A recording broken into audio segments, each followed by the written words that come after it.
Desde el estudio José Rafael Ferrari en el Centro de Noticias Televicentro, para Honduras y el mundo presentamos el foro líder de la televisión en Honduras, Frente a Frente con Renato Álvarez. El tema del día es presentado por Larach y compañía, celebrando 75 años construyendo una historia de calidad.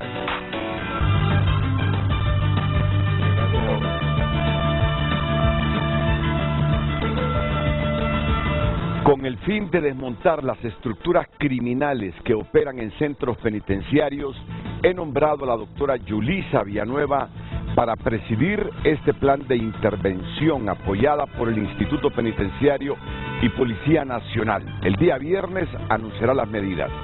Es el mensaje que a las 9:03 de la noche de ayer publicó la presidenta Xiomara Castro sobre la doctora Villanueva y lo que se pretende hacer en el sistema penitenciario nacional. La doctora Senma Yulisa Villanueva respondió: Presidenta Xiomara Castro, agradezco la confianza depositada en mi persona para la ejecución del plan de desmontar las estructuras criminales que operan dentro de las cárceles y promover de manera enérgica la lucha contra la criminalidad organizada en pro de la seguridad ciudadana. Esta fue la noticia de anoche, sigue siendo la noticia. Si no, remitámonos al contenido de los noticieros televisivos, los nuestros en especial, las radioemisoras y sus principales noticieros abordando esta temática. Tienen menos oportunidad de actualizar las noticias por las características mismas. La prensa escrita, pero sí ya la prensa digital, incluyendo tunota.com, tienen como el tema principal esta decisión de la gobernante hondureña de nombrar a la subsecretaria de Seguridad como la funcionaria que va a presidir la intervención en las cárceles del país, donde se vivió un infierno el fin de semana, cuando 4 de ellas simultáneamente, sus privados de libertad, dispararon y uno se preguntaba de dónde consiguen esas armas, cómo entran esas armas, cómo ingresan esas armas, si hay custodios penitenciarios, si hay policía, si supuestamente el Estado tiene organizada la protección de las cárceles hondureñas justamente para proteger a los privados de libertad y para evitar que eso desde las mismas cárceles cometan delitos. Pero miren ustedes con qué facilidad se arman con armas de fuego, con armas blancas, con lo que sea, los privados de libertad en nuestro país. El tema de la corrupción carcelaria me parece que será uno de los puntos fundamentales que hoy nuestras panelistas abordarán aquí en Frente a Frente. Ya se las presento, pero este es el tema seleccionado para hoy, martes 11 de abril.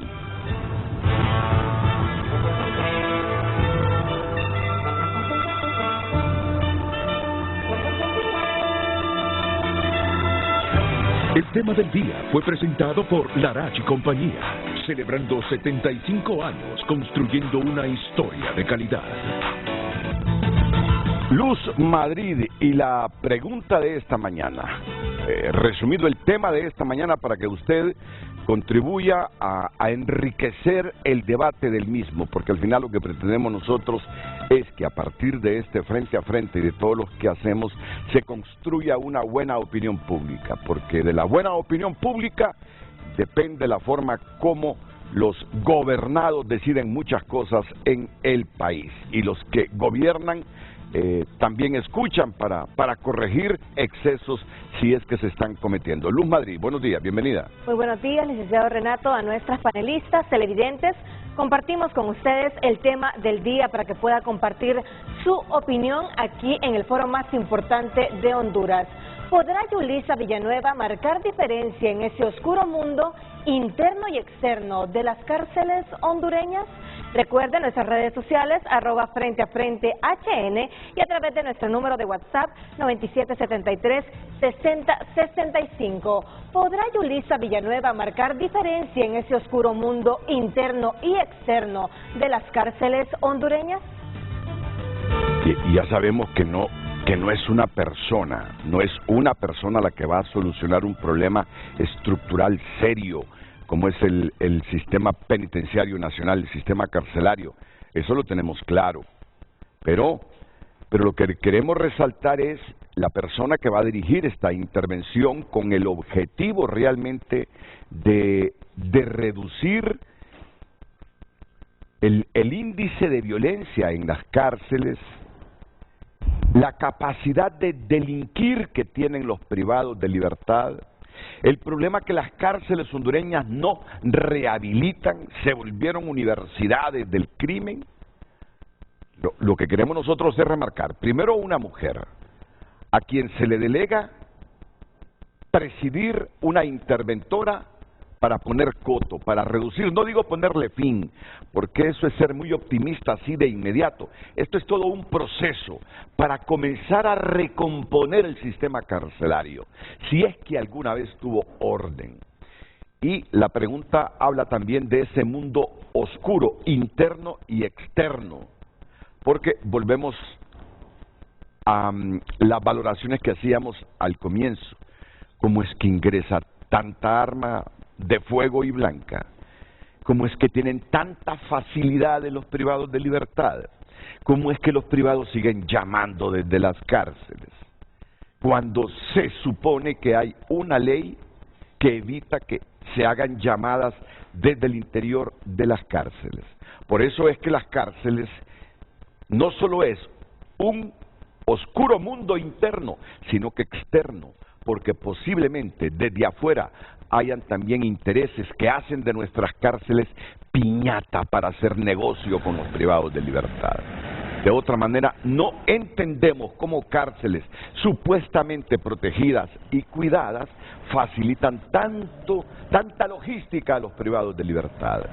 ¿Será que también los de afuera se aprovechan de esa debilidad institucional del país para hacer negocios con las cárceles? Tantas cosas de las que hablar y debatir esta mañana con las siguientes profesionales. La abogada Ana Pineda, ya saben ustedes, es profesional del derecho con especialidad en derechos humanos y constitucional. Y además, debemos decirlo, porque ahora se ha vuelto normal en un debate sobre el país escuchar a los hondureños diciendo, pero ya mira usted, mire, aquella abogada que fue la del primer lugar en las notas y mire que no salió electa magistrada de la Corte Suprema. Son los argumentos que utilizan miles de hondureños ahora para sustentar que las cosas deben componerse, que las cosas deben arreglarse en Honduras. ¿A quién? ¿Cómo es que se llamaba? Ah, usted se refiere a la abogada Ana Pineda. Ah, a ella. Mire, sacó las mejores notas y no la eligieron los diputados magistradas de la Corte Suprema. Y de esa manera los hondureños justifican, sustentan, arguyen infinidad de criterios para entender qué es lo que nos falta hacer y por qué después de décadas el país cayó tan bajo en muchos aspectos y que ahora se intenta recuperar. También está la secretaria de Derechos Humanos, Natalie Roque. Natalie, bienvenida, al igual que a la abogada, es un placer que estén compartiendo con nosotros esta mañana. La comisionada de CONAPREV, Melissa Escoto, comisionada de CONAPREV, del Comité Nacional de Prevención contra la Tortura, Tratos Crueles, Inhumanos o Degradantes. Bienvenida. Buenos días, es un placer tenerla aquí en el programa. Lo mismo que a otra comisionada de CONAPREV, Sandra Rodríguez. Bienvenidas, abogadas, es un placer tenerlas en el programa. La pregunta la repite Lucecita Madrid. Comparta su opinión en base al tema del día. ¿Podrá Yulisa Villanueva marcar diferencias en ese oscuro mundo interno y externo de las cárceles hondureñas? Escuchamos la opinión de la abogada Ana Pineda. Muy buenos días, Renato, es un gusto saludarlo a usted, por supuesto, a las comisionadas y a la ministra y a su amable auditorio. Renato, yo creo que para cualquier persona, no solo para la doctora Yulisa Villanueva, es una prueba de fuego asumir la posición en la que la presidenta de la República la ha colocado. En primer lugar, porque la problemática del Sistema Nacional Penitenciario es una problemática que data de muchos siglos. En realidad, en 1893, cuando surge la visión de un sistema nacional penitenciario, justamente nace con esa mirada puesta en las cárceles como centros de encierro, de castigo y obviamente bajo modalidades de trabajo forzado donde se comprometía la vida y la integridad de las personas. Nunca ha habido en el manejo de las cárceles en nuestro país un enfoque basado en derechos humanos, y esta deuda histórica es la que ha venido trascendiendo gobierno tras gobierno. Lo que hoy día estamos viendo solo es el reflejo de esa falta de mirada estratégica y basada en ese enfoque en derechos humanos en los centros penitenciarios nacionales. Si usted lo ve, la doctora Yulisa Villanueva, como toda la población y quienes la conocemos, tenemos una muy buena opinión de ella, y en mi caso la tengo. Me parece una mujer determinada cuando asume determinados temas. No obstante, no tiene la formación académica adecuada que le permitiría asumir con mejor tino esa responsabilidad. Estaríamos confiando en que ella pueda entender cuáles son las dificultades del Sistema Nacional Penitenciario. Partiendo del hecho de la función delegada por la presidenta de la República, quien ha manejado, como todos lo sabemos, desde su campaña electoral y hoy desde el gobierno, un respeto a los derechos humanos en general y de las personas privadas de libertad. Quisiéramos entonces que ella y los miembros que le acompañan puedan llevar a cabo esta misión, que no logro entender si verdaderamente se trata de una intervención, por cuanto los miembros que la integran no tienen la naturaleza de conformar intervenciones de acuerdo a la reforma que sufriera la Ley General de la Administración Pública para este tipo de actos. En ese sentido, habrá que esperar más adelante cuál es el informe que ella nos da sobre lo que pretende hacerse con respecto a los centros penitenciarios nacionales. Llama la atención que tanto la presidenta como ella hablan de desmontar las estructuras de criminalidad organizada que operan en los centros penitenciarios, lo cual no podemos desconocerlo. Eso es una realidad al día de hoy. No obstante, quisiéramos ver en el discurso de ambas un manejo diferente. Quisiéramos escuchar que les preocupa el Sistema Nacional Penitenciario. Quisiéramos escuchar que hay que revisar las condiciones de privación de libertad en todos los centros penitenciarios. Quisiéramos saber si va a haber un mejoramiento en la gestión penitenciaria, en las condiciones de seguridad y, por supuesto, en las de custodia que al Estado, en su posición de garante, le ha tocado asumir a lo largo de la historia muertes y consecuencias de lesiones graves en muchas personas privadas de libertad, que si usted las cuenta a través del tiempo podemos llegar a 1 millar de personas. Esto significa entonces que hay una gran responsabilidad para la doctora Yulisa Villanueva, porque solo está atendiendo una parte del problema, de montar estructuras de criminalidad organizada, pero no poner esa mirada del enfoque basado en derechos humanos, que ya los estándares internacionales lo vienen aconsejando a nuestro país. Por otro lado, recordemos que la gestión penitenciaria no es un tema fácil, Renato. Ha estado el Sistema Nacional Penitenciario en manos de policías, en manos de militares, en manos civiles.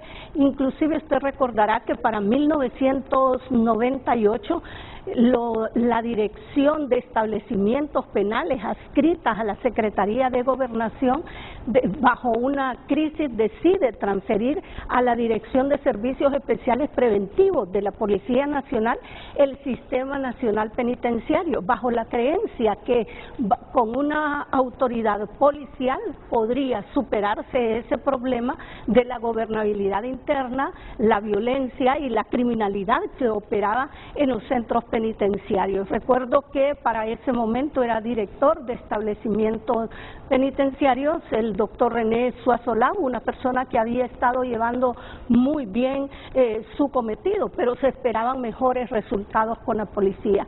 Y hay desde entonces cualquier cantidad de diagnóstico. El propio presidente Ricardo Maduro para el 2003 nombra una comisión similar a la que hoy se está nombrando, con representantes de sociedad civil para que hagan un diagnóstico, uno de los más completos hasta ahora, porque revisó todas las condiciones que deben de verse en los centros penitenciarios y presentó a la vez varias recomendaciones importantes, entre ellas el crear una ley que permitiera al Sistema Nacional Penitenciario cumplir con ese mandato constitucional y lograr la finalidad de la pena, que era la rehabilitación, la reeducación y la reinserción social, circunstancia que hasta el día de hoy mismo no se cumple.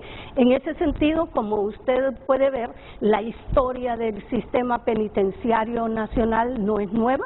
Las condiciones de las cárceles y las condiciones de privación y consecuentemente de respeto a los derechos humanos es histórica y es imputable al Estado en su posición de garante, por lo que habrá que ver cuál es el primer informe que nos da la doctora Yulisa Villanueva para saber si se va únicamente a controlar la criminalidad que opera al interior de los centros penitenciarios o se va a tener una mirada integral sobre el Sistema Nacional Penitenciario, que es lo que desearíamos la mayoría de las personas en nuestro país.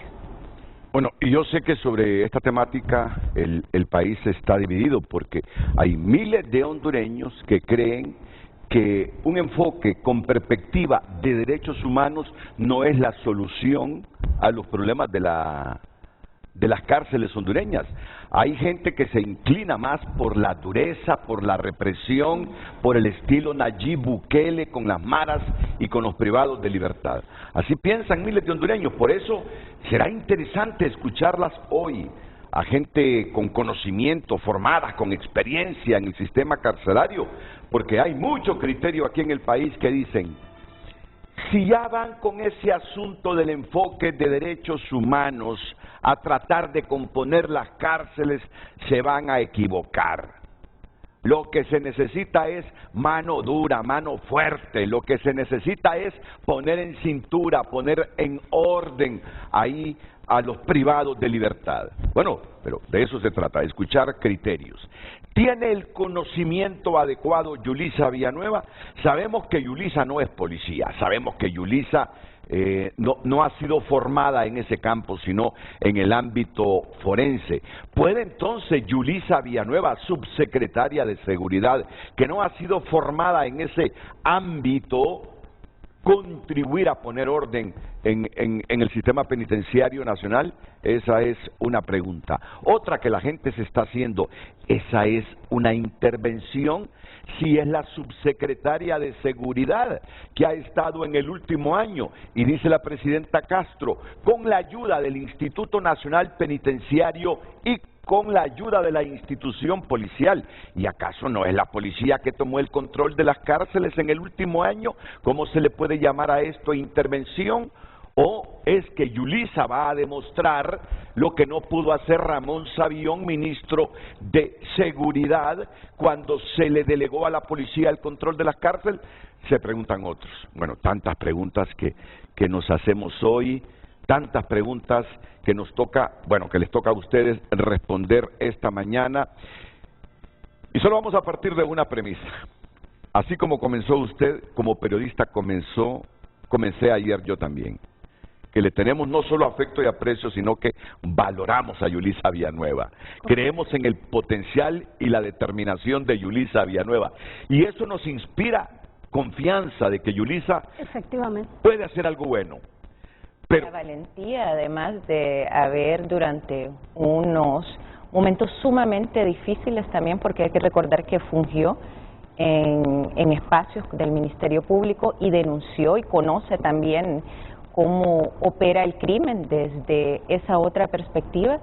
Y también eso creo que es una de las cosas que tiene la presidenta en mente cuando además se trata de un problema, como bien señalaba la abogada Pineda, que es histórico, que tiene larga data, pero que si podemos analizar en los últimos 20 años, también solo para centrarnos en el pasado reciente, pues nos encontramos y me resulta interesante cuando habla de Ricardo Maduro y del diagnóstico que se hace sobre el sistema de las cárceles en nuestro país y se omiten graves eventos que me gustaría que si Carlos nos puede ayudar con la infografía, graves eventos, Renato, que son los que nos tienen con condenas internacionales y los que hacen que además en el caso de Honduras, por ahí podemos ver si ampliamos la infografía, en el 2003 el evento... Hablé de miles de muertos. Pero bueno, voy a hacer el análisis.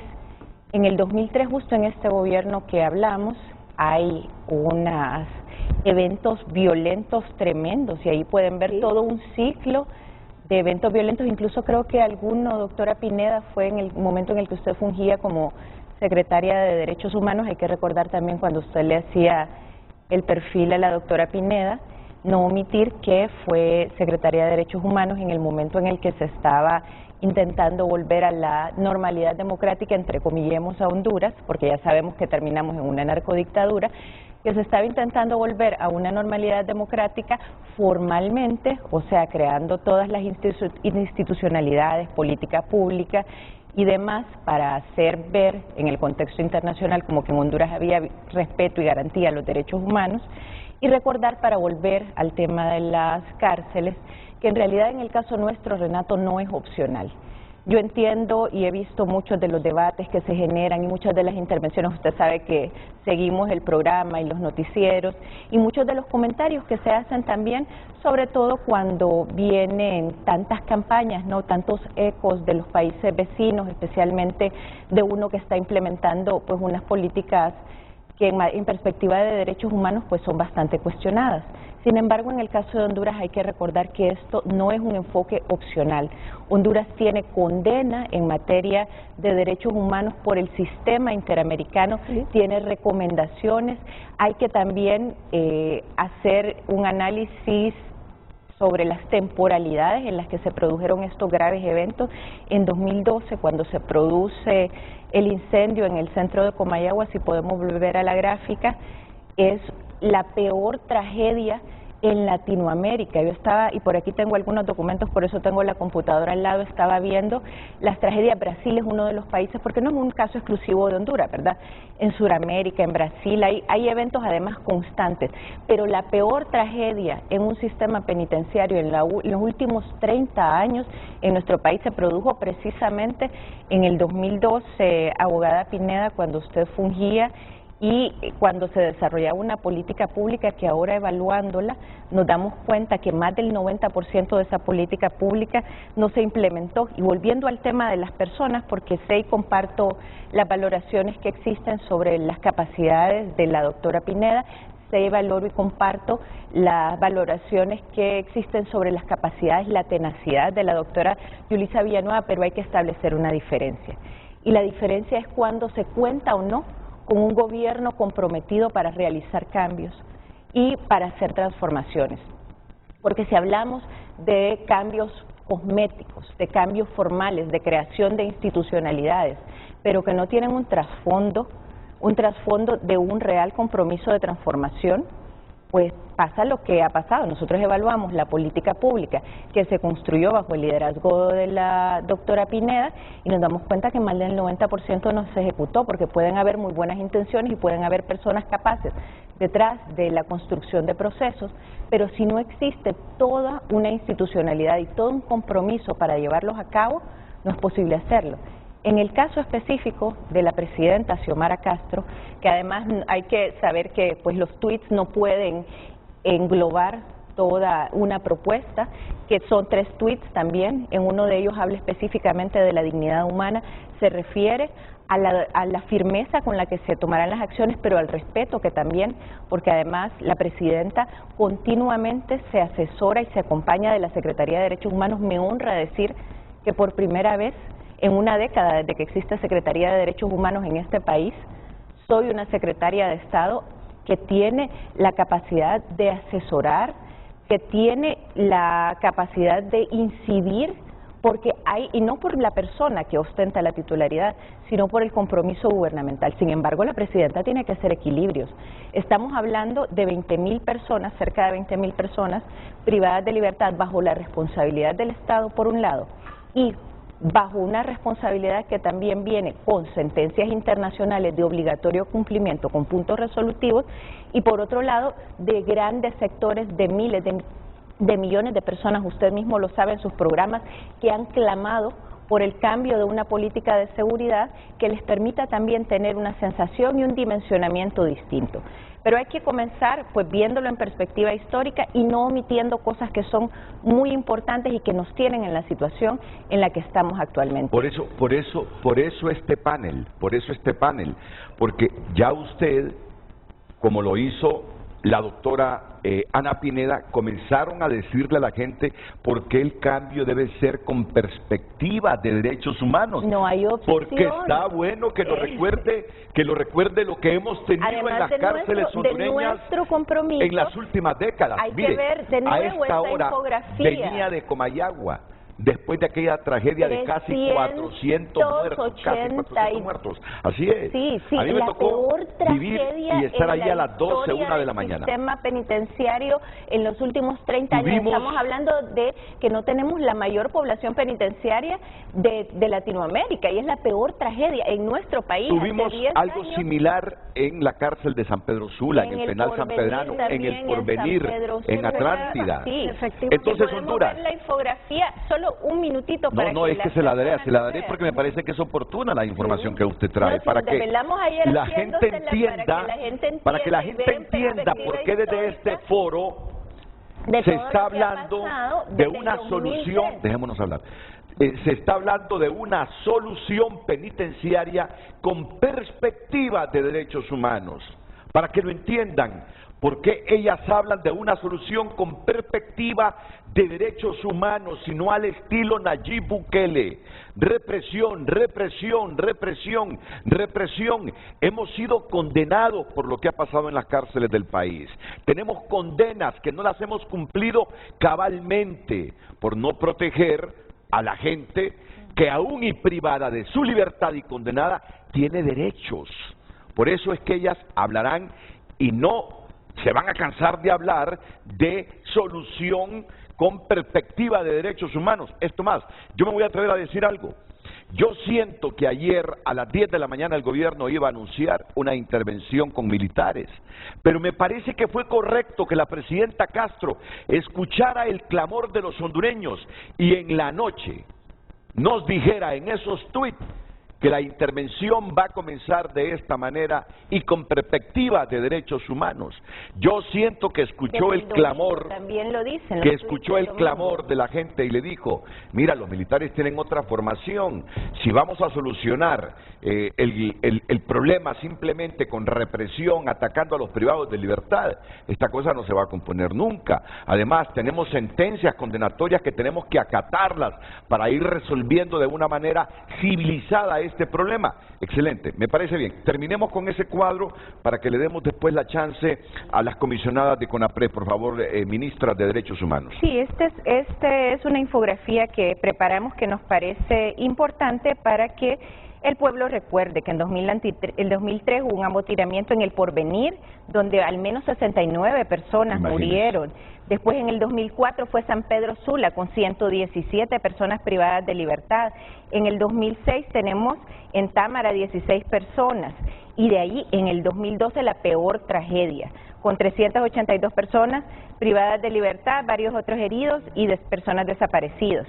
Estamos hablando de que este es el momento también, después de este evento, donde se remilitariza la sociedad Y de allí no es que la militarización tampoco resolvió, y como ya sabemos, existen también una serie de puntos resolutivos de sentencias que son de obligatorio cumplimiento para el Estado, de recomendaciones reiteradas que se hicieron desde la oficina del Alto Comisionado, desde el sistema interamericano, en las que se pidió al Estado, bueno, se instruyó al Estado de Honduras que se desmilitarizara. Y bueno, como muestra del compromiso, inmediatamente asume la presidenta Castro, inmediatamente comienza el proceso de desmilitarización, pero hay que comprender que venimos de todo esto y que toda esta situación y la gravedad de la situación hace que tengamos la obligación, después de todas estas tragedias, de tener un enfoque de derechos humanos que además es el que debe existir, y ahí concuerdo con la abogada Pineda, en que el castigo como tal y como único mecanismo, y la cárcel como dispositivo de castigo y de tortura, que es lo que más adelante también abordarán las comisionadas, no funciona, y lo único que hace es que fomenta la reincidencia y que genera lo que bien señala la presidenta, escuelas de crimen dentro de los centros que deben ser rehabilitados. Recordemos el 2013, ¿qué fue lo que pasó en el 2013? Volvamos a la gráfica, por favor, porque es bueno recordar esto. Allí tenemos el proceso de militarización de la sociedad, y más adelante pues ya el control de los centros penitenciarios. 2019. En el 2019 tenemos al menos 60 personas privadas de libertad que fallecieron, y 49 de ellas en el mes de diciembre, después que se anunció también la intervención de la FUSINA en ese momento de los centros penitenciarios.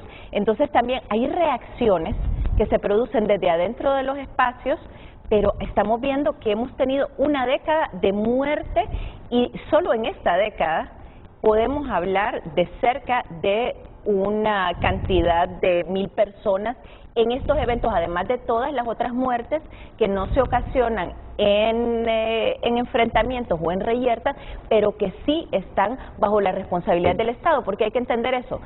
Estas personas que están allí no son angelitos, y nadie está diciendo que lo sean, aunque hay más del 50% que no tienen sentencia firme y que todavía deben cumplirse su debido proceso. 2021. Pero necesitan tener garantías, y nosotros como Estado en este momento debemos garantizar la vida de las personas. En el 2021 se documentaron 6 reyertas en centros de máxima seguridad que resultaron en 8 muertos y 55 heridos. Entonces estamos hablando de una periodicidad, y tenemos también en el 2022 y en el 2023 tenemos eventos, claro, por supuesto. Estamos analizando toda esta perspectiva previa a la desmilitarización y a las medidas que se están tomando las comisionadas. Saben bien, en mis manos recibí la propuesta y soy embajadora ante el Poder Ejecutivo junto con el ministro Savillón de la propuesta de rehabilitación y de reinserción de política pública para los centros penitenciarios, pero hay que pasar por un proceso luego de todo esto que venimos y que encontramos, que heredamos, y entonces sí, a veces sin hablar del pasado y sin ver la perspectiva histórica, Renato, pues no podemos entender por qué la situación está a este nivel. No, muchas gracias. Me parece que sus valoraciones, apreciaciones y comentarios son oportunos para enriquecer el debate y entender esta problemática. Ya voy con las comisionadas Melissa Escoto y Sandra Rodríguez, pero siento que en algunos momentos de su intervención aludió a la labor que como funcionaria pública hizo también Ana Pineda en años donde se suscitaron problemas carcelarios de muchos muertos. ¿Tiene usted algún comentario, abogada Pineda? No, no me merece ninguno. Yo no entro a ataques de tipo personal con nadie, no he omitido ninguna información como lo aseveró. Al contrario, he dicho que a lo largo de la historia se han dado muertes y lesiones graves, que si usted lo suma, acumulan casi un millar de personas que han estado bajo la custodia del Estado, y consecuentemente el Estado en su posición de garante ha incumplido y incurre en responsabilidad internacional por incumplir ese mandato de garante que tiene frente a las personas privadas de libertad. Por otro lado, es importante decir que en todas las gestiones no solo en una gestión en particular se han presentado eventos de este tipo. Yo les relataba cómo desde 1893 que nace el Sistema Nacional Penitenciario, nace con esa mirada represiva, no con ese enfoque basado en derechos humanos, donde la finalidad de la pena, que es la rehabilitación, la reeducación y la reinserción, se han logrado hasta el día de hoy.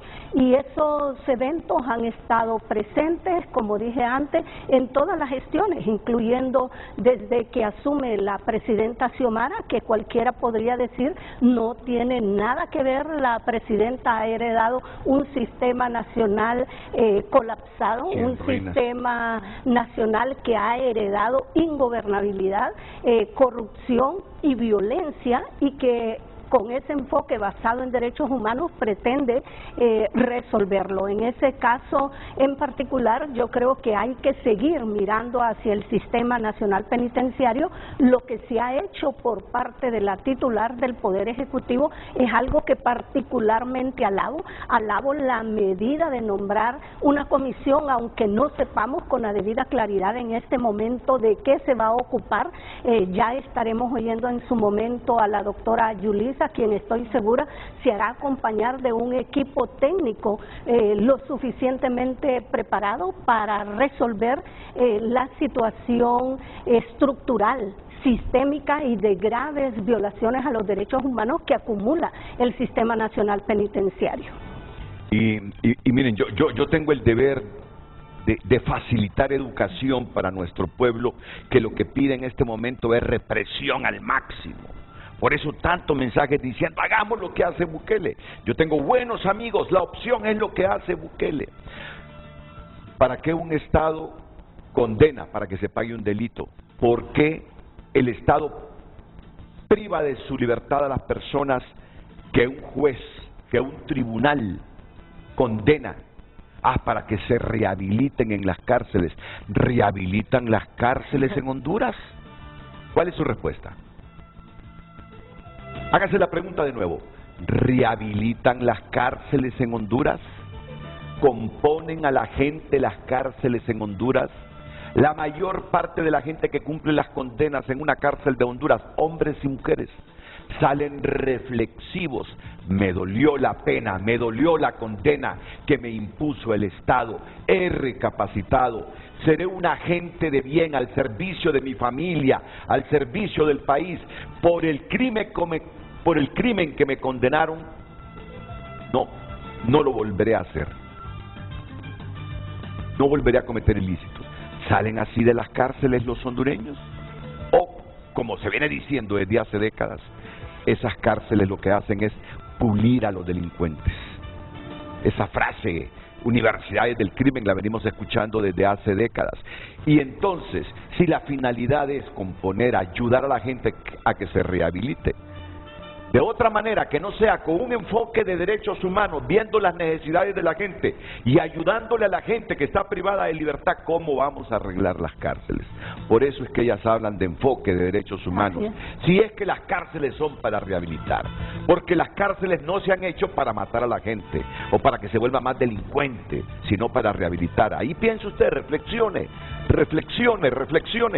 Vamos a escuchar a Sandra Rodríguez y Melissa Escoto, comisionadas de CONAPREV, en los próximos minutos. No la va a tener fácil en este momento Yulisa Villanueva.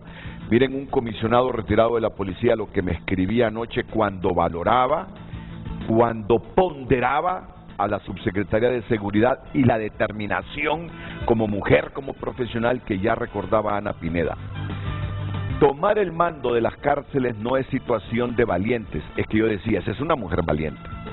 En otras palabras, determinante, valiente. Y me responde así el comisionado retirado. Tomar el mando de las cárceles no es situación de valientes. Es de conocimiento. Si coroneles y generales no han podido gobernar estas por la corrupción, con mucho respeto, esa señora no debería ni ser subsecretaria, aparte que ya demostró que se acomodó en la policía defendiendo actos ilegales como el del aficionado de la España y los 5 aspirantes muertos. donde mintieron diciendo que habían suspendido al director y lo que hicieron fue mandarlo de su jefe de policía comunitaria, y hace un mes y días fue asignado de jefe de seguridad de la Corte y de la presidenta de esta. Si mienten en una situación así, ¿cómo no harán en situaciones más delicadas? Zapatero a tu zapato. Así que, doctora subsecretaria de Seguridad, va a trabajar en medio de una sociedad bastante confrontada y escéptica, y que cree que usted no va a poder realizar el cometido de la presidenta. La gente que cree en usted, por ella y por los escépticos, pues a trabajar con eficacia, con el respaldo, porque se va a necesitar el respaldo del Estado hacia esta mujer. Que esta mujer sea capaz de asumir posiciones independientes. Quiero esto, quiero lo otro. Si el recurso humano con que se trabaja en las cárceles es factor de corrupción, pues seleccionar bien al personal con que se va a trabajar. Todo esto va a necesitar Yulisa Villanueva para salir bien librada de esta responsabilidad que le han encomendado. Inmediatamente después de la pausa, Sandra Rodríguez, Melissa Escoto, del Comité Nacional de Prevención contra la Tortura, Tratos Crueles, Inhumanos o Degradantes, con la prueba aquí en Frente a Frente.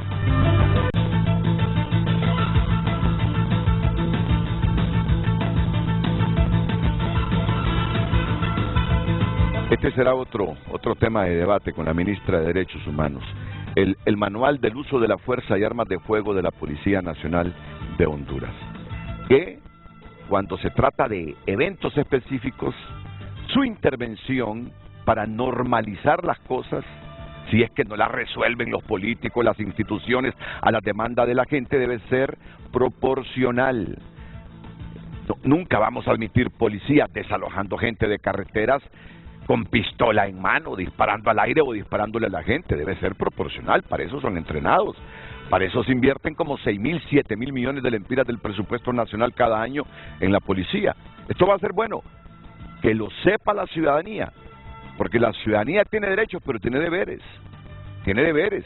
Usted no puede interrumpir el tráfico entre San Pedro Sula y Tegucigalpa durante 8 horas sin que el Estado haga algo.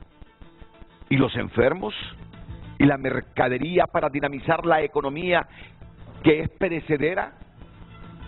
¿Y la dinámica de la sociedad que quiere transitar y que se ve interrumpida de repente por una demanda justa de un grupo de personas? Pero el Estado no se puede dar el lujo de tolerar tomas de 8 horas en una arteria principal. Y no importa si es principal, que fuera secundaria o terciaria. O sea, la ciudadanía debe estar entendida y sabida de hasta dónde son sus derechos. Y que en algún momento y de manera proporcional la autoridad va a actuar para normalizar y poner el orden. Sobre esto vamos a hablar, y le prometo que vamos a hablar. Tengo un anuncio muy importante, será breve pero importante, porque sé que ha tenido un éxito tu nota, y tu nota ha cambiado el formato, y aquí está mi querida compañera, amiga, periodista Jennifer Quirón, para decirnos hoy a la población dentro y fuera de la República en qué consisten estos cambios en el PDF de tu nota. Buenos días, Jennifer. Buenos días, Renato, muchísimas gracias por recibirme. Así como usted lo menciona, en tunota.com tenemos sorpresas y lo que traemos es evolución. Somos un medio completamente digital que tiene que estar constantemente evolucionando, y por eso les comento a todas las personas que recibían todos los lunes la versión PDF en su correo electrónico que ya no será así, porque ahora tendrán una versión diaria de un newsletter que les llegará a sus correos electrónicos. De lunes a domingo a las 7 de la noche siempre estarán recibiendo este newsletter con un resumen de las noticias más destacadas del día en Honduras y el mundo. Esto es completamente gratuito y lo único que necesitamos, si usted no se ha suscrito, es entrar a tunota.com, boletines y dejar sus datos. Aquellos que ya estén suscritos, no hay problema. De hecho, desde anoche ya empezaron a recibir este nuevo formato que lo que pretende es mantenerlos informados todos los días. Justamente, repitamos eso. ¿Qué es lo que busca tu nota con este cambio cuando desaparece el PDF?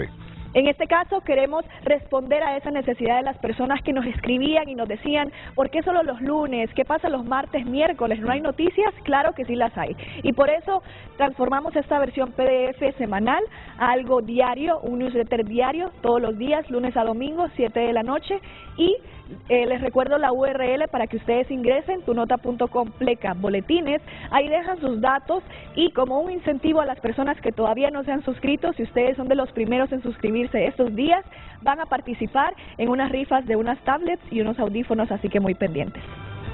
Mira que pensaba en este momento que si mis abuelas Lita, que murió en los 70, y Laura en los 80, revivieran y se encontraran con este lenguaje tecnológico digital, me preguntarían, Renato, cuando yo morí, estas palabras no existían, ¿qué es eso de newsletter, fake news y todo esto? Ese mundo digital de la comunicación, cómo nos ha... digo yo, ampliado el lenguaje tecnológico, Jennifer.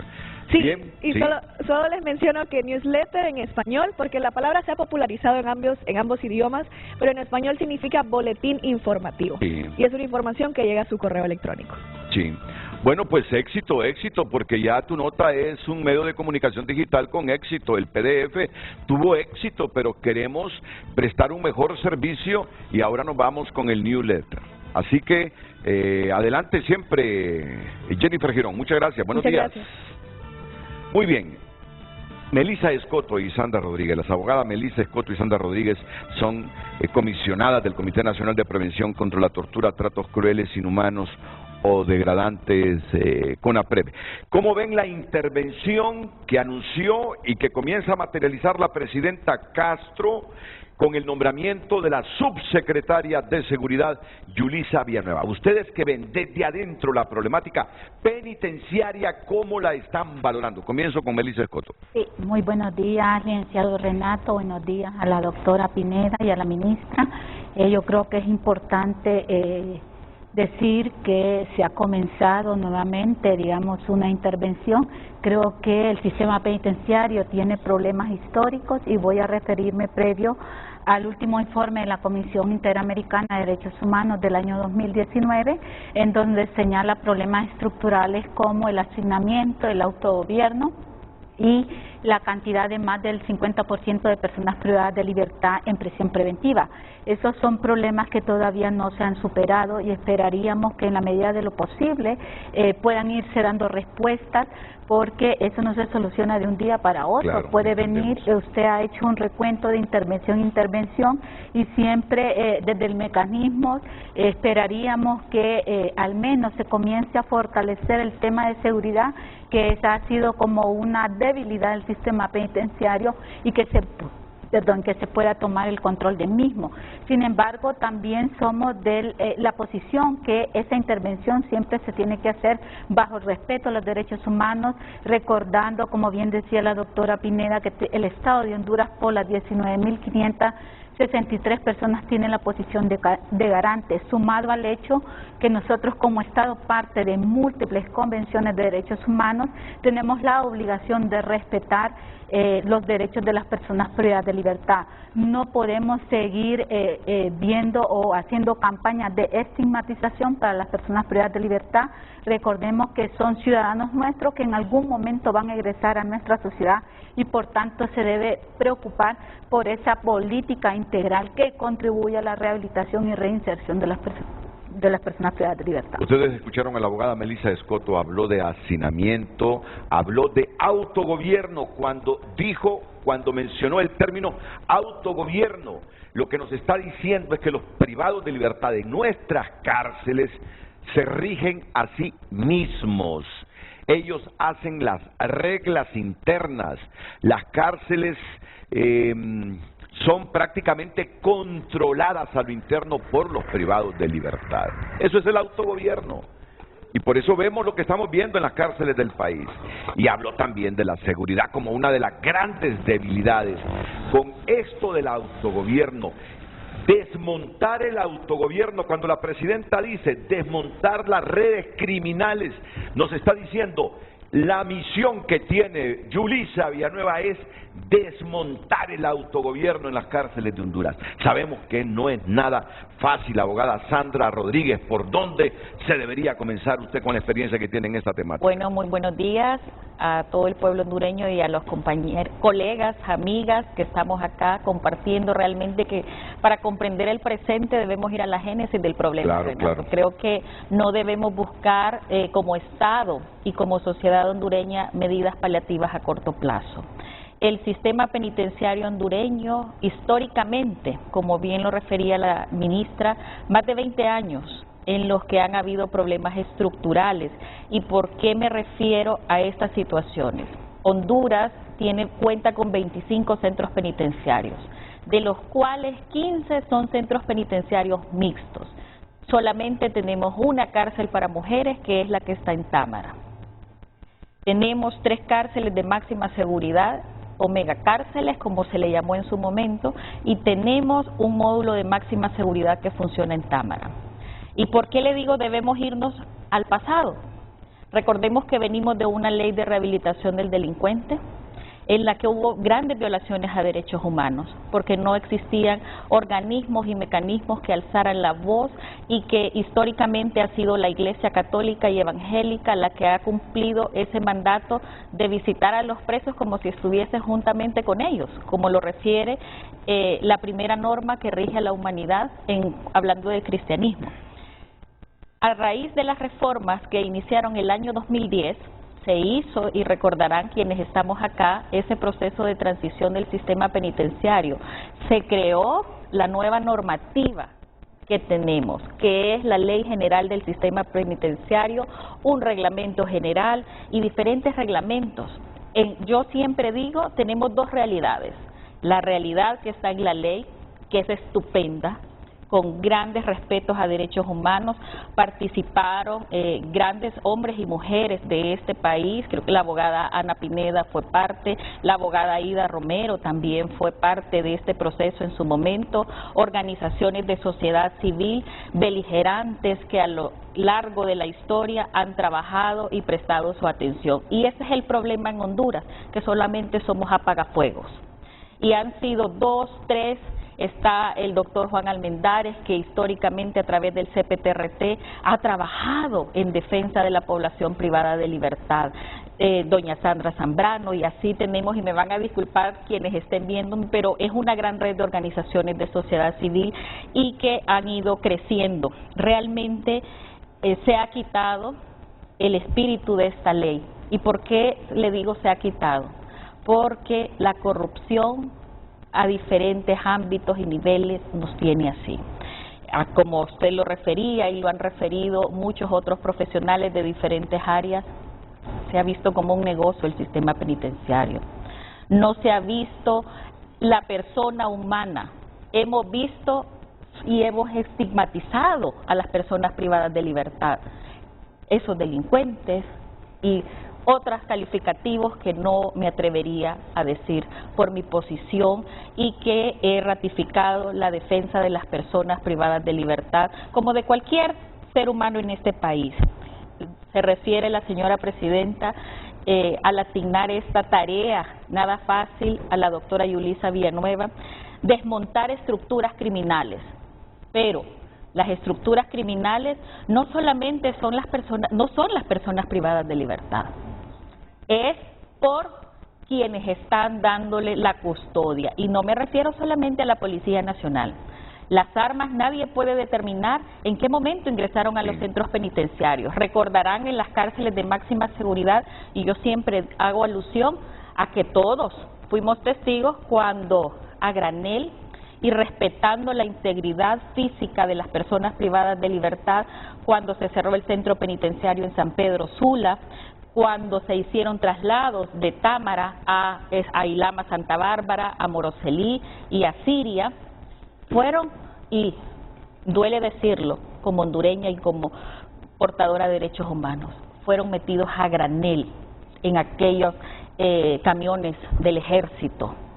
A todos nos partió el alma, operadora de justicia por más de 12 años, y desde esa posición que también teníamos para restituir derechos, nos pronunciamos en su momento. Se ha ido entonces desmontar estructuras criminales. Quiero referirme a que debe analizarse toda la estructura formativa que tenemos en el país. No tenemos la capacidad, profesionales capaces e idóneos en el tema. Por lo mismo que decimos trabajar en cárceles es solamente para el que, y así nos han dicho, el que no tiene que hacer. Y realmente como profesional del derecho considero que no debemos recibir esos calificativos. Nos han dicho defienden delincuentes. No debemos estigmatizar ni criminalizar la pobreza. De las 19.566 personas que guardan prisión hasta este día, todas tienen y son portadoras de derechos. Alimentación, salud. O sea, la ciudadanía tiene que entender qué son los derechos humanos. Nosotros no nos oponemos a políticas integrales de seguridad. ¿Y por qué decimos políticas integrales de seguridad? Porque no estamos hablando solo de la defensa de la persona privada de libertad. Estamos hablando de los agentes penitenciarios, de los agentes policiales, del personal administrativo, expertos en áreas de psicología, de trabajo social, de pedagogía, en administración, abogados, abogadas, familiares y visitantes de los centros penitenciarios, que es lo que conlleva la política, la propuesta de política nacional de rehabilitación penitenciaria que, como bien lo mencionó la ministra, se le entregó como embajadora y se entregó por parte del comité del mecanismo en ese momento al ministro de Seguridad. Esta política lleva 8 ejes estratégicos, 21 líneas de acción que lo que pretenden es enfocarse en la persona humana, en que también exista la voluntad política, que es muy necesaria en nuestro país. Porque sin voluntad política y sin el apoyo y el respaldo económico difícilmente. ¿Por qué continuar entendiendo el pasado? Como buen padre de familia, creo que quienes ya somos papás o mamás, sabemos que nos preocupamos porque nuestros hijos coman, vistan y calzan los 24 horas del día, los 7 días a la semana. Pero ¿qué de aquella persona privada de libertad que fue trasladada a Ilama, Santa Bárbara y es de La Mosquitia y nunca ha recibido una visita? ¿A qué se oría esa persona? Debemos de ver todo el contexto que una persona de libertad ha tenido para llegar ahí. Nuestro país no ha dejado todo en propuesta. En 2015 se trabajó una política penitenciaria, nunca fue aprobada. Vamos a menos de un año de haber entregado la propuesta de política y tenemos la plena confianza que con la señora ministra acá va a ser un éxito, que se hagan las modificaciones que se requieran y que se apruebe y se comience a aplicar.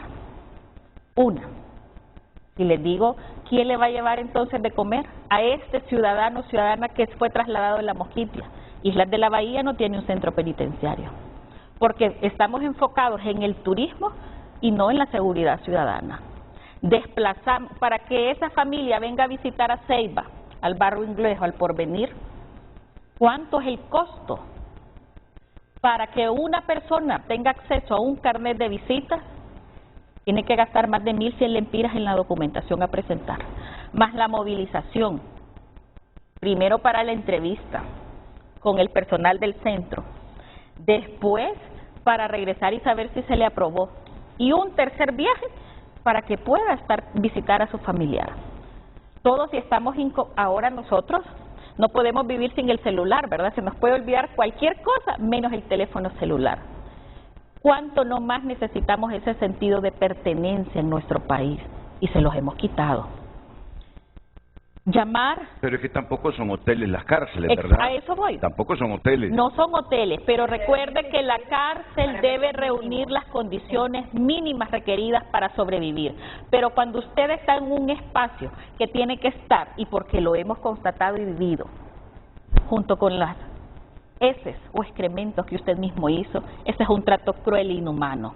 No es, ¿hay hacinamiento? Sí. ¿Por qué hay hacinamiento? Porque no se ha prevenido el delito, porque solamente en el país existen 25 jueces de ejecución a nivel nacional. Humanamente, ya lo dijo la Comisión Interamericana de Derechos Humanos, un juez de ejecución puede tener 300 causas activas bajo su conocimiento. ¿Cuántas tienen en Honduras? 2.000. Con personal limitado, con recursos limitados. Y que aquí también el llamado para la Corte Suprema de Justicia, que se trabaje en ese plan de reducción del hacinamiento carcelario. Se trabajó uno y que el mecanismo fue veedor. Esperamos ahora mismo, en esta semana, que dentro de esas medidas que se anuncien esté sobre todo la reducción del hacinamiento. No es necesario construir más cárceles en Honduras. Es cierto, hay un hacinamiento carcelario, pero no hay una verdadera clasificación y distribución de acuerdo al perfil criminológico de las personas. La asociación ilícita, que es como debemos de llamarle a esas personas que han pertenecido a estructuras criminales o a las maras y pandillas, están en abandono, muchos de ellos sí, pero ya están cumpliendo una pena. Y nosotros todavía estamos incrementando el dolor, el sufrimiento, no les estamos dando acceso a lo más mínimo y necesario. Para el ejemplo, un rollo de papel higiénico, ¿cuánto nos cuesta el ciudadano común? Y si lo compramos el más barato, 20 lempiras. ¿Cuánto cuesta una persona que está privada de libertad? 25 lempiras. 4 rollos de papel higiénico para una persona, 100 lempiras. Esta gestión, y nosotros debemos de ser bien objetivas en esto, sí se puede reinsertar cuando existe voluntad. No solamente necesitamos tener el recurso financiero.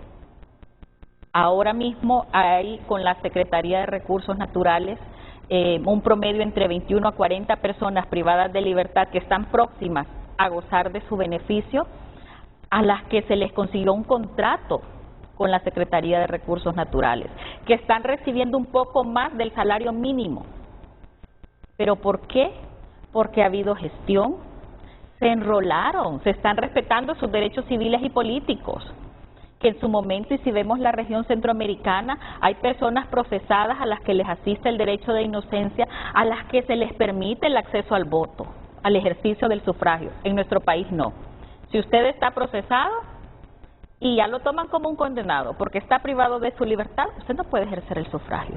Yo creo que esa es la mentalidad que debe tener la doctora Yulisa Villanueva, que esperamos que se haga asesorar de personas expertas y que en nuestro país no ha habido formación académica en derecho penitenciario. Estamos ahí, como academia, las universidades no están dando esa formación y tampoco en las cátedras de derechos humanos se da este enfoque para este grupo vulnerable. Alguien decía por ahí, abogada, 19,000 para los casi 10 millones de habitantes que tiene Honduras, son una población mínima. Sí, para usted sí, pero es una vida humana. Aquí hemos visto grandes personalidades de la política, de la empresa, que han estado privados de libertad. Y no todos tienen los lujos que se tienen en el primer batallón, porque en el 2014 recuerdan que se puso a funcionar 4 batallones, todavía sigue activo el primer batallón, y que no está dándole la seguridad a la policía, son los militares. Se ha anunciado que van a crearse en el marco de este plan de control de seguridad del país, la creación y habilitación de espacios dentro de los batallones como centros temporales. Estamos a la espera de que se creen protocolos y los perfiles que deban estar por economía procesal. Es también importante recalcar que el Poder Judicial, a raíz de las reformas del 2014, recuerdan que también hubo cero tolerancia en esas épocas, fue cuando la población carcelaria se incrementó de manera significativa. ¿Por qué?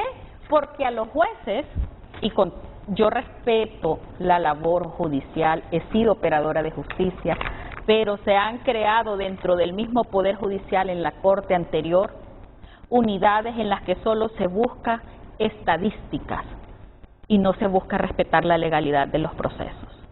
El Ministerio Público, con grandes operadores, la defensa pública, han actuado con miedo a no cumplir las metas con sus planes operativos anuales.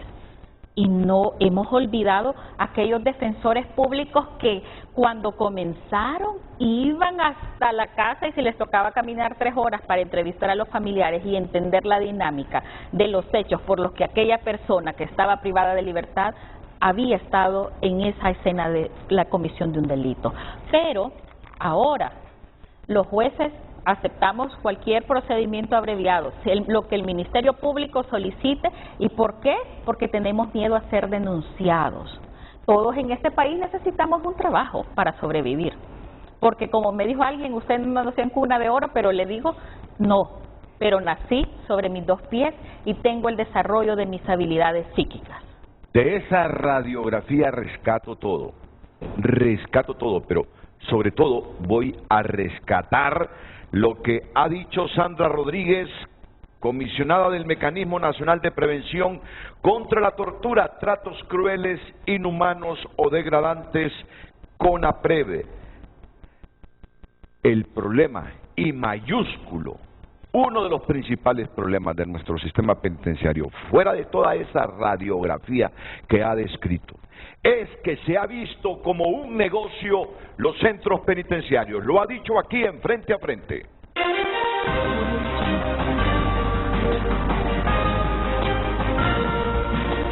Porque la corrupción a diferentes ámbitos y niveles nos tiene así.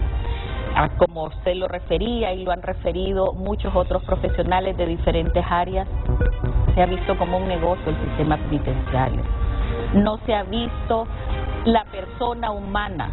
Hemos visto y hemos estigmatizado a las personas privadas de libertad, esos delincuentes y otros calificativos que no me atrevería a decir por mi posición, y que he ratificado la defensa de las personas privadas de libertad como de cualquier ser humano en este país.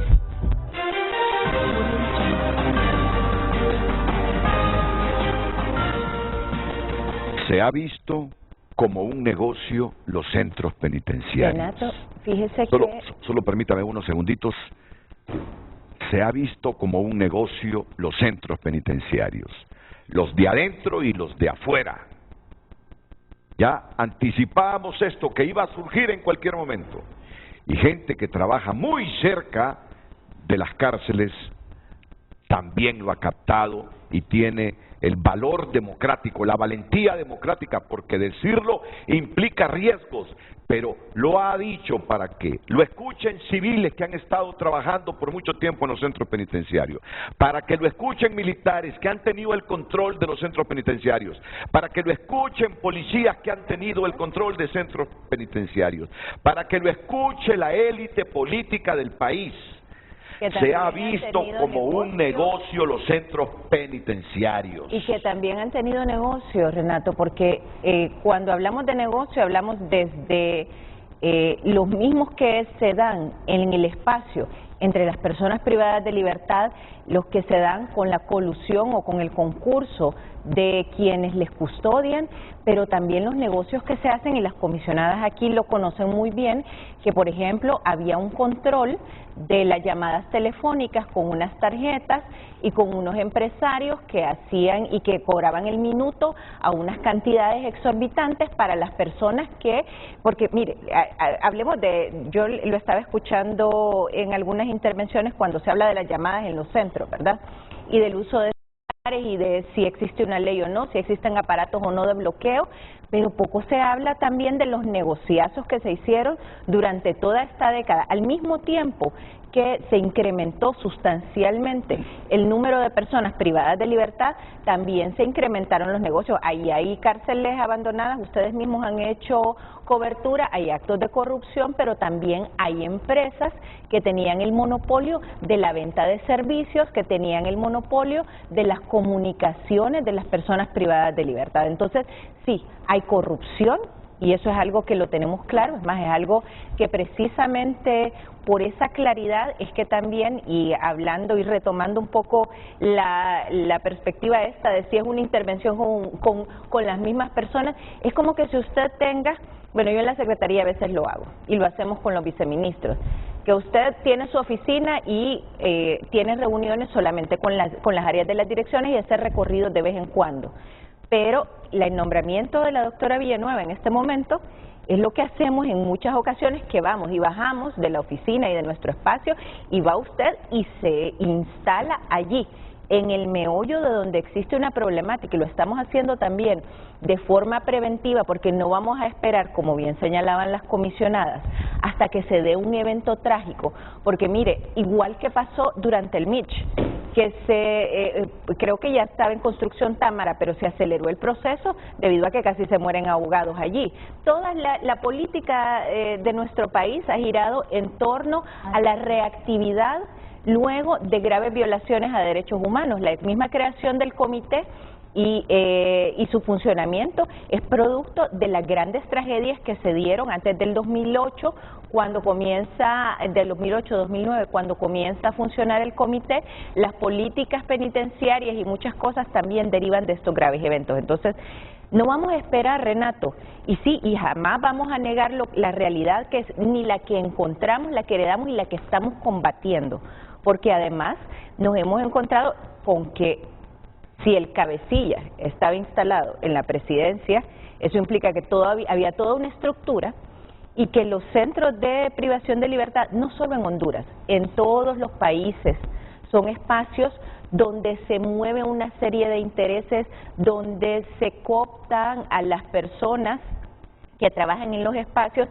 Entonces tenemos que tomar acciones decisivas, sin esperar a que hayan mayores tragedias, y ya lo estábamos haciendo antes. El lunes pasado tuvimos una reunión para analizar este proceso y la prolongación de la intervención en los centros penitenciarios con la Policía Nacional.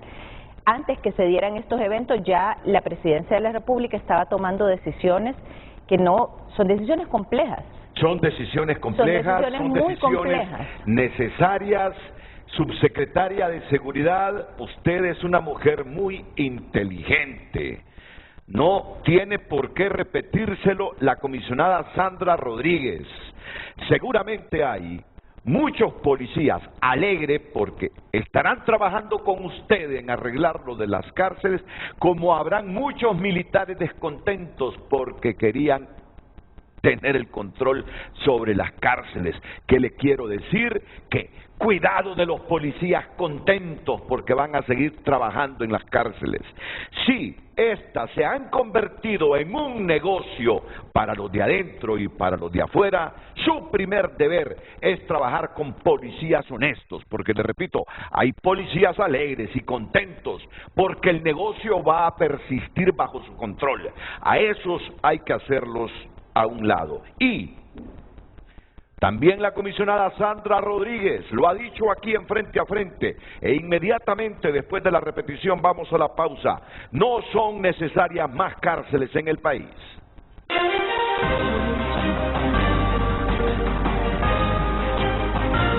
Unir las condiciones, pero recuerde que la cárcel debe reunir las condiciones. Debe reunir las condiciones mínimas requeridas para sobrevivir. Pero cuando usted está en un espacio que tiene que estar, y porque lo hemos constatado y vivido, porque lo hemos constatado y vivido, junto con las heces o excrementos que usted mismo hizo, ese es un trato cruel e inhumano. ¿Hay hacinamiento? Sí. ¿Por qué hay hacinamiento?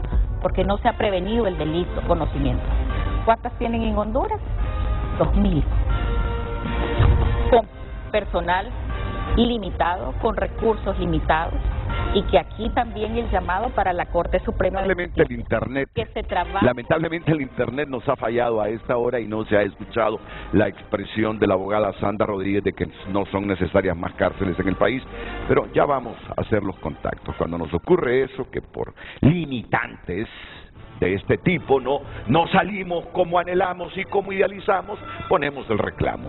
Vamos a mejorar el internet para que cuando hagamos algo sea perfecto según lo idealizamos nosotros. Pausa y volvemos.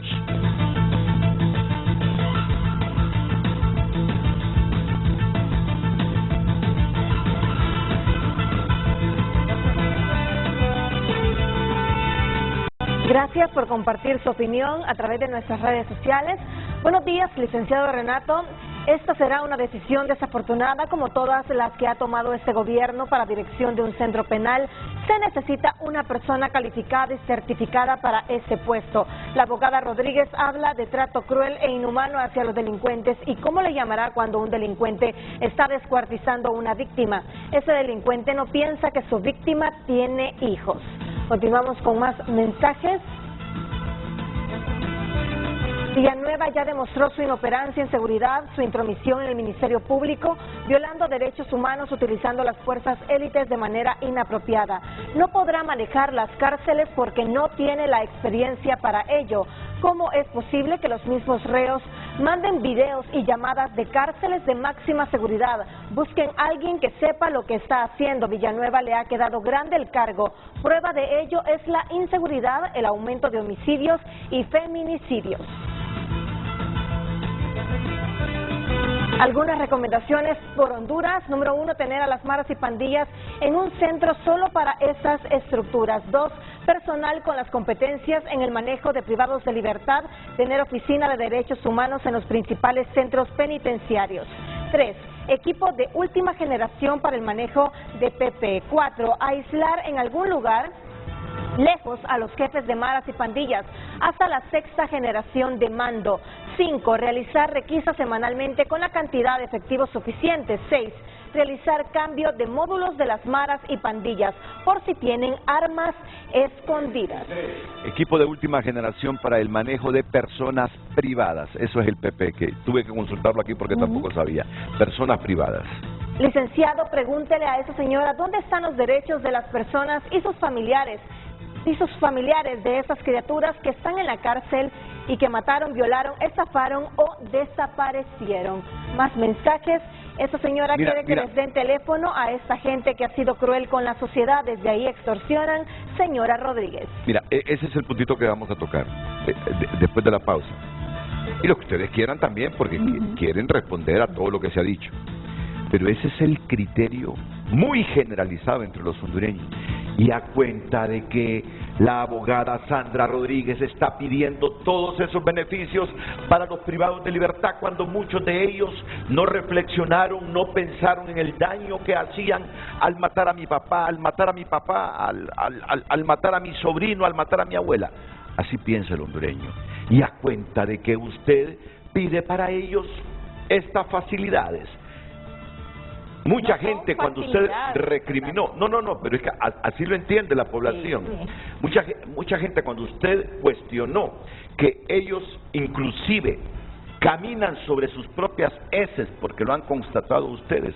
Está bien que vivan de esa manera para que paguen la pena, dice mucha gente. Y es ahí donde no entendemos realmente el alcance de los derechos humanos. Es ahí donde nos confundimos, donde nos complicamos, donde la opinión se divide. Sí hay que reaccionar de la misma forma como cuando ellos mataron a alguien, hay que reaccionar contra ellos en esos mismos términos. Y es que es una sociedad que ha vivido mucho dolor y sufrimiento. Tenemos una fractura social tremenda, Renato, y la opinión la refleja. Honduras, un Estado no puede ser igual al delincuente. Un Estado no puede reaccionar de la misma manera que el delincuente, ni ponerse en el mismo plano y nivel del delincuente. Eso tenemos que entenderlo. Un Estado, porque alguien ha matado, porque el elemento humano ha matado, ha asesinado, ha violado, ha descuartizado, el Estado no debe tener el mismo comportamiento contra esa persona. Escucho a Ana Pineda después de la pausa comercial, porque nos hemos atrasado con las pausas y sé que Anita quiere intervenir para dar su opinión. Hay muchos diputados que quieren participar y mucha gente que se está comunicando tanto a las plataformas de Televicentro como a mi chat personales, pero todo esto más adelante. Redes sociales fue presentado por La Curazao. Adelanta tu compra en el recalentón de verano, con ofertas ardientes y crédito para todos, solo en La Curazao. Redes sociales es presentado por La Curazao. Adelanta tu compra en el recalentón de verano, con ofertas ardientes y crédito para todos, solo en La Curazao. Continuamos con más mensajes a través de nuestro WhatsApp. Muchas gracias por compartir su opinión. Que se lleven a sus casas a estos angelitos, como dijo Bukele. Todo privado de libertad, en estos casos mareros y de alta peligrosidad, pierden todo derecho desde el momento que ellos no respetan la vida de las personas. Más mensajes. Los defensores de derechos humanos miran la perspectiva del problema en las cárceles desde un punto de vista solo humano. Se les olvida que hay leyes y que esas personas privadas de libertad infringieron la ley. Se les olvida que tiene que haber un balance, por lo tanto tienen que ser castigados. Más mensajes. Habla mucho la ministra y no deja hablar a los demás e interrumpe mucho. Comparten algunos televidentes. Más mensajes. Muy profesional la doctora Ana Pineda. ¿Habrá posibilidad de rehabilitar a los privados de libertad? Creo que solo un pequeño porcentaje puede reinsertarse en la sociedad. Más mensajes. Buenos días, licenciado Renato. Mire, yo pienso que el problema está en la administración y que tengan mejores salarios para que no sean sobornados por los presos. Y creo que los batallones vieran están los de Maras, porque ellos son los de las revueltas. Gracias por compartir sus mensajes. Redes sociales fue presentado por La Curazao. Adelanta tu compra en el recalentón de verano, con ofertas ardientes y crédito para todos, solo en La Curazao. No, en descargo de la ministra tiene mucha información que ella quiere transmitir, mucho pensamiento que ella quiere transmitir. Y eso no es malo, Ahí depende del moderador, ¿verdad? Cómo distribuye el tiempo entre los invitados, pero en descarga de los comentarios y con el respeto también a las expresiones de las personas. No sé en qué momento Xiomara va a ceder a las presiones de la gente, pero yo no digo que tengo la certeza, pero me parece que en algún momento, con los hondureños exigiendo políticas parecidas a las de Bukele, y entre más se acerque el próximo proceso electoral, Xiomara va a ceder a esas presiones de la gente. Yo les decía a ellos, miren cuántos mensajes a favor de la mano dura y de la represión. Faren Santos me pone un mensaje: la pregunta debe ser más directa. ¿Qué han hecho los derechos humanos por las víctimas de las pandillas? ¿Qué acciones concretas existen ante estas violaciones individuales y colectivas sistemáticas? Buen día, soy Faren Santos. Pero es que la gente debe saber en Honduras que el único que viola los derechos humanos aquí es el Estado, no es el criminal. Según la doctrina, el criminal no viola los derechos humanos. El único que viola los derechos humanos es el Estado.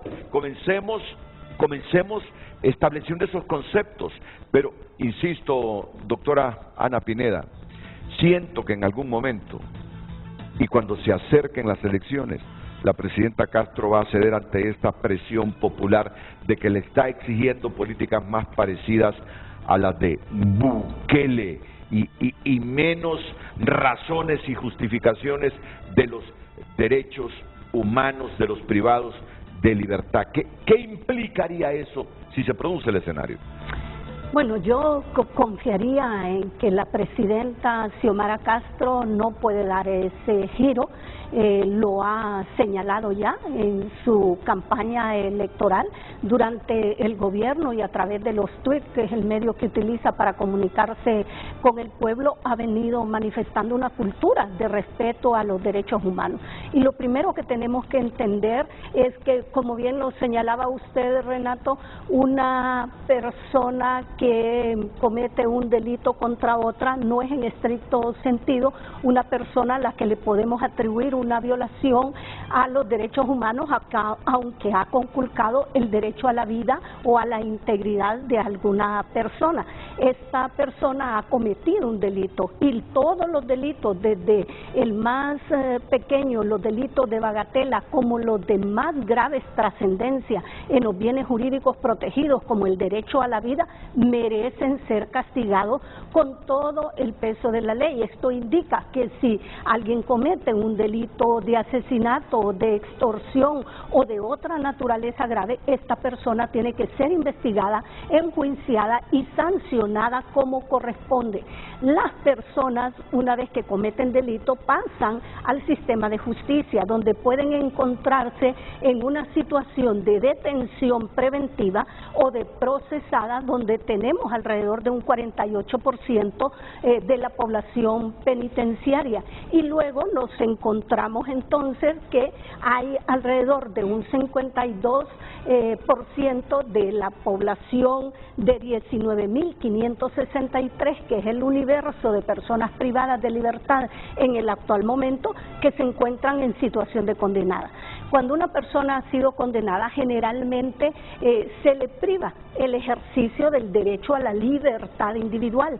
Por excelencia, es el derecho que no puede gozar y por eso se encuentra en una situación de privación de libertad hasta que se llegue el momento de una libertad condicional o recupere la libertad por el cumplimiento de la pena. Habrán en algunas sentencias que bajo la figura de la inhabilitación absoluta o de la inhabilitación especial también se le pueden privar de otros derechos, pero el resto de derechos las personas privadas de libertad lo gozan. Esto quiere decir que las personas privadas de libertad no tienen que vivir problemáticas como las que actualmente se viven y que aquí se han mencionado mucho: el hacinamiento y la sobrepoblación en los 25 centros penitenciarios del país, en donde hay casi 4.000 personas que se encuentran en situaciones de hacinamiento. Por otro lado, también todos conocemos las condiciones de infraestructura. Hay lugares en donde funcionan casas de habitación que han sido adecuadas para que funcionen como centros penitenciarios. Entonces, la infraestructura, el tendido eléctrico, la potabilización del agua, la higiene, la salubridad, la salud misma, la educación, la rehabilitación son derechos que las personas hoy día no están gozando. Y en ese sentido, al no gozar de esos derechos, el Estado en su posición de garante incumple responsabilidades internacionales frente a las personas privadas de libertad. Por lo tanto, no solo es responsable de que las personas sean rehabilitadas, reeducadas, reinsertadas en la sociedad, sino que también de la vida, de la integridad personal mientras estén en los centros penitenciarios. Por eso es que en el país se ha creado una institucionalidad en derechos humanos. Por un lado, para ir generando estas condiciones desde el poder mismo, pero por otro lado, para ir sensibilizando a la sociedad cuando se está frente a una violación a los derechos humanos y cuando se está frente a la comisión de un delito. Tengo la fortuna, Renato, como usted lo sabe, de ser la persona que tomó la decisión en un gobierno efectivamente nacionalista al que no llego por ese color político, de posicionar en agenda estatal por primera vez el tema de derechos humanos. Antes de esa fecha era un tabú, era un prejuicio hablar de derechos humanos. La resistencia no solo estaba en la sociedad civil, también estaba en las instituciones del Estado, en funcionarios y funcionarias del Estado, como hoy día usted se puede encontrar inclusive con ese tipo de personas que presentan resistencia a entender que es una definición clara de los derechos humanos. Por otro lado, se crearon herramientas que fueron importantes. No se puede desconocer, por ejemplo, una política pública en derechos humanos y un plan nacional de acción, una herramienta alabada por el Consejo de Derechos Humanos, por varias misiones internacionales, por todos los informes de los relatores con que cuenta Honduras. Desconocer que en esa política pública hay recomendaciones importantes para mejorar la situación de las personas privadas de libertad, es desconocer el trabajo de más de 5.000 personas de la empresa privada, de las universidades, de toda la academia en general en los diferentes niveles educativos que trabajaron y dieron recomendaciones. Pero por otro lado, Renato, también existen recomendaciones de foros internacionales para abordar el sistema nacional penitenciario. Es por esa razón que, si bien es cierto, la doctora Yulisa Villanueva no tiene la formación para asumir esta enorme y trascendental responsabilidad, particularmente mantengo la confianza que le ha delegado la presidenta de la República, porque por un lado las mujeres somos más determinadas a entrarle a los problemas torales que afectan la dignidad humana. Pero por el otro lado, ella sabe que existen herramientas que puede echar manos. Hay sentencias de la Corte Interamericana de Derechos Humanos, específicamente en el caso de Honduras. Está el caso Pacheco Teruel, el caso Cervellón, y otros también versus López Álvarez versus Honduras también, en los que se aborda directamente el sistema nacional penitenciario. Se recomienda al Estado de Honduras tener una mirada estratégica y adoptar una política integral en materia penitenciaria. Se habla de la desmilitarización y existen informes contundentes, informes temáticos de la Comisión Interamericana de Derechos Humanos, del Subcomité de Prevención contra la Tortura, de relatores de la Comisión Interamericana que han llegado al país, de grupos de trabajo y otros procedimientos temáticos de las Naciones Unidas, en donde han formulado recomendaciones puntuales para que el Estado de Honduras ponga su mirada en el sistema nacional penitenciario. La desmilitarización es urgente, no se puede seguir manteniendo la militarización, y enhorabuena que la Presidenta de la República se apartó de la idea que se estaba concibiendo para llevar a cabo este proceso de intervención, como se le ha denominado a esto, porque eso va contra los estándares internacionales. Yulisa, si va a trabajar con el Instituto Penitenciario y con la policía, no se rodee de policías corruptos ni de funcionarios corruptos. Y confiamos además que la doctora Villanueva ya tiene un conocimiento de la Secretaría de Seguridad y un perfil de investigadora. Pero mire, Renato, además de valorar las capacidades y la tenacidad de la doctora Villanueva, ahorita sí me parecería importante, en aras también de no faltar a la verdad, de aclarar algunos puntos que señalaba la doctora Pineda. Uno de los primeros que ella mencionaba es que antes de su gestión hablar de derechos humanos era tabú. Mire, usted sabe que yo estudié historia y que me dedico a esto y a la perspectiva de derechos humanos por la década de los 80. Existió un comisionado y el Comisionado Nacional de Derechos Humanos se crea para dar cuenta de las graves violaciones a derechos humanos producto de la década de los 80, la desaparición forzada. En el gobierno del presidente Zelaya, que es un gobierno en el que, si ustedes recordarán, había una campaña de pena de muerte y de puño duro. Estábamos tratando de salir de una ley antimara, donde incluso hubo escuadrones de la muerte y tenemos sentencias internacionales, y donde hubo todas estas graves violaciones a derechos humanos, incendios en centros penales y demás.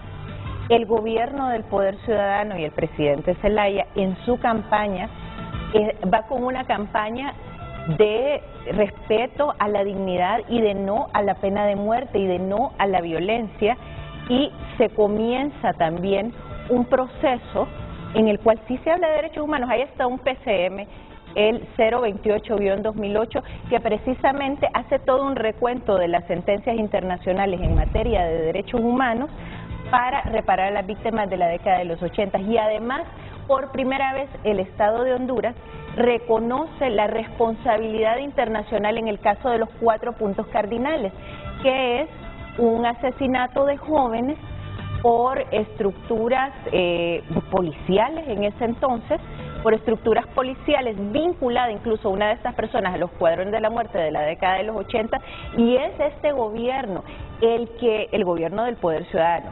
Sin embargo, cuando se crea la Secretaría de Derechos Humanos, yo ya le voy a dejar contraargumentar, cuando se crea la Secretaría de Derechos Humanos en 2012, doctora Ana Pineda, usted debe saber muy bien, porque sé que es una mujer muy estudiosa y conocedora, debe saber muy bien que se crea por presiones internacionales para permitir que el Estado de Honduras vuelva al contexto internacional, y en ningún momento demeritamos la política pública, pero en los análisis que hemos hecho y en los diagnósticos que hemos hecho, la mayor parte de las personas que participaron en ese proceso de construcción de la política pública lamentan sentirse instrumentalizadas por una política pública que en papel fue muy buena y muy celebrada, pero que de acuerdo al diagnóstico, que además es un diagnóstico que se ha hecho con Proderechos y que ha hecho un doctor en derechos humanos, el doctor Joaquín Mejía, se plantea que más del 90% de esa política pública, que fue muy buena en papel, no se ejecutó. ¿Y por qué no se ejecutó?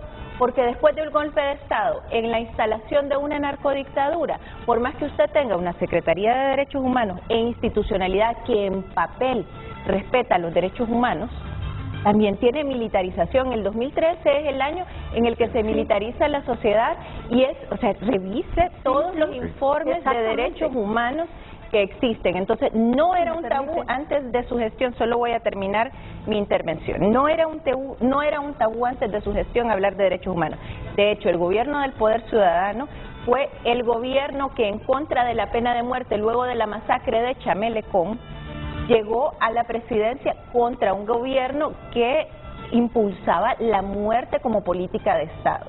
Cuando les haga estas indicaciones, no sé, ustedes no sientan que les quiero cortar, sino miren que solo me quedan 15 minutos para terminar el programa. Tengo una presión enorme con la publicidad, abogada. Aclaro únicamente de nuevo porque no logra captar la claridad del mensaje que quiero transmitir. Lo que yo estoy diciendo que antes del 2010 no había una agenda pública en materia de derechos humanos. Esa agenda pública se construye con la política pública y un plan nacional de acción en derechos humanos, más otras medidas que por razones del tiempo y por no ser ese el tema que nos ocupa en este foro, no menciono. El CONAPRED mismo es producto de una iniciativa de esa secretaría para poder pedir a Naciones Unidas que se instalara y poder supervisar las condiciones de privación de libertad. A eso es a lo que me refería cuando señalé esto, pero eso no significa que no hay que seguir trabajando en materia de derechos humanos. Y el que la política no se haya cumplido en un 90%, eso solo demuestra que las ministras que me sucedieron en el cargo no tuvieron la voluntad política para implementar aquellas recomendaciones que de manera creativa y novedosa construyeron alrededor de 5,000 personas que participaron en ella y cuyos nombres están estampados en la propia política y en listados que se levantaron en una bitácora diaria. Me parece interesante algunas recomendaciones que nos están aquí aportando el abogado Carlos Padilla Velázquez. Completamente en desacuerdo, dice, pero no sé en desacuerdo de qué y de quién. No de quién, porque el desacuerdo no es entre personas, es al contenido, al pensamiento. No tiene ningún tipo de experiencia. Se está refiriendo a la doctora Yulisa Villanueva. No tiene ningún tipo de experiencia en el campo y mientras no exista clasificación penitenciaria, esto no se resuelve. Clasificación penitenciaria de la que ya estaba hablando la abogada Melissa Escoto. Existe un lucrativo negocio de venta de tarjetas preparadas para realizar llamadas. Yulisa, viceministra, póngale atención a esto. Y Natalie Roque, que habla de capacidad, por Dios santo, qué nivel de hipocresía, típico del síndrome Dunning-Kruger, no sé cuál es este síndrome, Natalie. Yo quisiera ver que cualquiera de sus panelistas me hable de capacidad operativa en asuntos penitenciarios para que hablemos de verdades y no de poesías. Miren, Yulisa ingresará a esta delegación que le hace la presidenta con el escepticismo de varias personas, porque no es policía, porque no es militar y porque dice que no tiene formación penitenciaria. Pero yo me quedo con lo que han dicho todas ustedes de Yulisa. Fuera de que es mujer, es una mujer con mucho talento, que rápidamente puede empaparse de muchas cosas, si no es que esté empapada, y rodeándose de gente correcta y adecuada, con la determinación de Yulisa,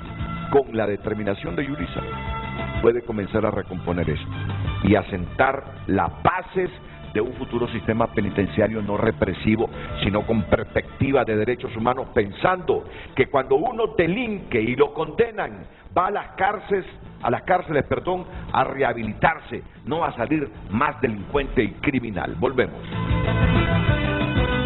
Continuamos dando lectura a sus mensajes a través de @FrenteAFrente_HN. José Luis Moncada comparte: la crisis amerita un equipo multidisciplinario de recursos humanos con conocimiento e independiente de las instituciones del Estado, ya que algunas son parte del problema. Son varias las temáticas: estructura, operación, recurso especializado, derechos humanos. R. Leiva comparte, buenos días, me da pena ajena cuando llega gente del gobierno y siempre van con una actitud defensiva. La doctora Pineda solo hizo referencia, no era ni la responsable de la seguridad nacional penitenciaria. Lleguen con propuestas, no con datos históricos que ya todos conocemos. Norman Mejía comparte, demasiadas suaves las medidas que toman, parece que igual que los anteriores no quieren acabar con los problemas de raíz, sino solo estar tratando de tapar el sol con un dedo. Se necesitan medidas extremas ya. Gracias por compartir sus mensajes. Redes sociales. La licenciada Roque combatió mucho los abusos cometidos en la Guerra Fría, dice el comisionado Aldo Oliva.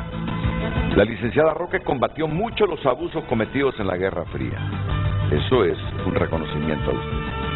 Pero igual que muchos, cuando obtienen un cargo, se alinean. Pregúntele qué piensa ella que un ex 316 esté comandando la Secretaría de Seguridad. Alguien del 316 comandando la Secretaría de Seguridad. Cuando dice comandar la Secretaría de Seguridad, ¿quién se revela? ¿El ministro? Eso es comandar la Secretaría de Seguridad. Pero que yo... O asesorar, ¿verdad? Que yo sepa, Sabión no estuvo en el 316. Mire, Renato, ni Gustavo Sánchez. Bueno, las fuerzas de seguridad tienen unas historias y sí. se los he dicho, he ido por primera vez en mi vida a los espacios internos tanto de la policía como del ejército y les he hablado, sí. Porque además fui una víctima directa cuando pero niña mire, de el problema es que ya no tenemos tiempo, que Aldo Oliva nos diga quién es el que comanda la Secretaría de Seguridad que perteneció al 316. No, y el desmontaje de todas esas herencias. Sí. Estábamos hablando hace algunos minutos de cómo se ha incrementado la criminalidad en todos esos municipios donde se instalaron estas nuevas cárceles, El Porvenir, Ilama y Moroselía, El Paraíso. Eran pueblos tranquilos y ahora con esas cárceles han comprado terrenos familiares de privados y ha aumentado la delincuencia, los robos y todo esto. Abogada. Sí, mire, don Renato, yo creo que aquí hay un problema, ¿verdad?, al final con la construcción de estas cárceles porque no se hicieron estudios viables si era pertinente en los lugares que ubicaron las cárceles. Otro tema es la consulta a la población. O sea, las comunidades fueron y colocaron cárceles y no se hicieron las consultas ni se valoró el impacto el llevar un centro penitenciario. Entonces yo sí creo que eso pasó, no sé si porque desconocían o porque no se evaluó. Sin embargo, observamos con preocupación porque en el caso de Ilama Santa Bárbara, la gente que conocemos sabemos que atrás de ese centro penitenciario que pese hay una inversión millonaria que hubo en su momento, hay un río que pasa, ¿verdad? Entonces, sí. Esperaríamos que nunca pase que pueda desbordarse y eso va a ocasionar obviamente la invasión del agua dentro de ese centro penitenciario. Sí. Eso pasa por no tener esa perspectiva integral al cuando se está pensando ¿cómo se llama? En construcciones a nivel de Estado como son las cárceles. Sí, sí. Creo que volviendo al tema de la cárcel abandonada. Correcto. También. Otro aspecto es el tema de la cárcel de Acequia, ¿verdad? Deberíamos de preguntarnos todos y todas qué pasó con esa inversión de 160 millones de lempiras. Nadie habla, solo sabemos que está en abandono, pero no tenemos un informe contundente del por qué se abandonó. Vamos a exigirlo. Y aquí me dice Aldo Oliva, mire, está decidido a enfrentarse a la Secretaría de Seguridad, Aldo Oliva, el comisionado. Me refiero al ministro Sabión, dice, fue un ex 316. Pausa.